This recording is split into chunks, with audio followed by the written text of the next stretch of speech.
ನೆನೆ ವಿಸ್ತಾರ ನ್ಯೂಸ್ ಜೊತೆ ಎಕ್ಸ್ಕ್ಲೂಸಿವ್ ಆಗಿ ಮಾತಾಡ್ಬೇಕಾದ್ರೆ ನಾರಾಯಣಗೌಡರನ್ನ ಪದ ಮೆನ್ಷನ್ ಮಾಡಿದ್ರು. ಯಾರೆಷ್ಟೇ ಕಡಿವಾಣ ಹಾಕೋಕೆ ಟ್ರೈ ಮಾಡಿದ್ರು ಕೂಡ ಕನ್ನಡ ನೆಲ ಜಲ ಭಾಷೆ ಹೋರಾಟಕ್ಕೆ ನಾನು ಯಾವತ್ತೂ ಹಿಂದೆ ಸರಿಯಲ್ಲ, ಏನಾದರೂ ಆಗೋಗ್ಲಿ ಅಂತಿದ್ರು. 100 ಬಾರಿ ಬೇಕಾದ್ರೆ ಜೈಲು ಕಳಿಸ್ಲಿ, ನಾನು ಮಾತ್ರ ಜಗ್ಗಲ್ಲ. ನ್ಯಾಯಾಂಗ ಬಂಧನದ ಬಳಿಕ ನಾರಾಯಣಗೌಡರ ಹೇಳಿಕೆ ಇದು. ಬರ್ತಾ ಇದೆ ಮತ್ತೊಂದು ಬ್ರೇಕಿಂಗ್ ನ್ಯೂಸ್. ಕನ್ನಡ ಪರ ನಾಡ ಪರ ಹೋರಾಟವನ್ನು ಹತ್ತಿಕ್ಕೋದಕ್ಕೆ ಯಾರಿಂದಲೂ ಸಾಧ್ಯ ಇಲ್ಲ ಅಂದ್ರು ನಾರಾಯಣಗೌಡರು. Breaking news number 2.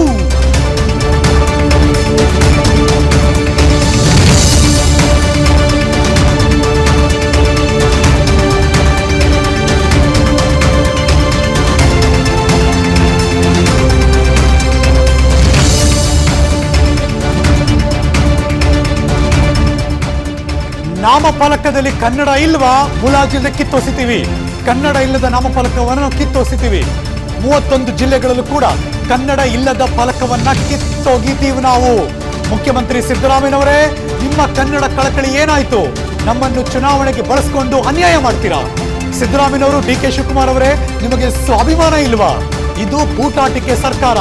ನಾರಾಯಣಗೌಡರ ಆಕ್ರೋಶದ ಮಾತುಗಳಿವು. ಲೋಕಸಭಾ ಚುನಾವಣೆಯಲ್ಲಿ ನಾವು ಏನು ಅಂತ ನಿಮಗೆ ತೋರಿಸ್ತೀವಿ ಅಂದ್ರು ಕರ್ನಾಟಕ ರಕ್ಷಣಾ ವೇದಿಕೆ ನಾರಾಯಣಗೌಡರು. ಅವರನ್ನ ನ್ಯಾಯಾಂಗ ಬಂಧನಕ್ಕೆ ಒಳಪಡಿಸಿದ ಬಳಿಕ ನಾರಾಯಣಗೌಡರು ಮಾತಾಡಿದ್ದು. ಅವ್ರೇನ್ ಮಾತಾಡಿದ್ರು ಬನ್ನಿ ತೋರಿಸ್ತೀನಿ. DCP ಭಾರಿ ದೌರ್ಜನ್ಯ ಸಿಗ್ತಾ ಇದ್ದಾರೆ, ಭಾರಿ ನೋವಾಗ್ತಾ ಇದೆ.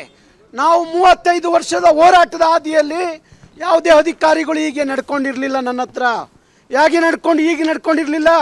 ಭಾರಿ ದೌರ್ಜನ್ಯ ಮಾಡಿ, ದಬ್ಬಾಳಿಕೆ ಮಾಡಿ, ಇಡೀ ನಮ್ಮ ಕಾರ್ಯಕರ್ತರನ್ನ ಇವತ್ತು ಭಾರಿ ಹಿಂಸೆಯನ್ನ ಕೊಡ್ತಾ ಇದ್ದಾರೆ.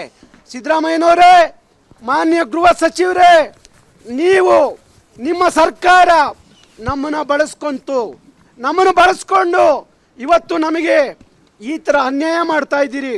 ಇದನ್ನು ನಾವು ಉತ್ತರ ಕೊಡ್ತೀವಿ. ಮುಂದಿನ ಲೋಕಸಭಾ ಚುನಾವಣೆಗೆ ನಿಮಗೆ ಉತ್ತರ.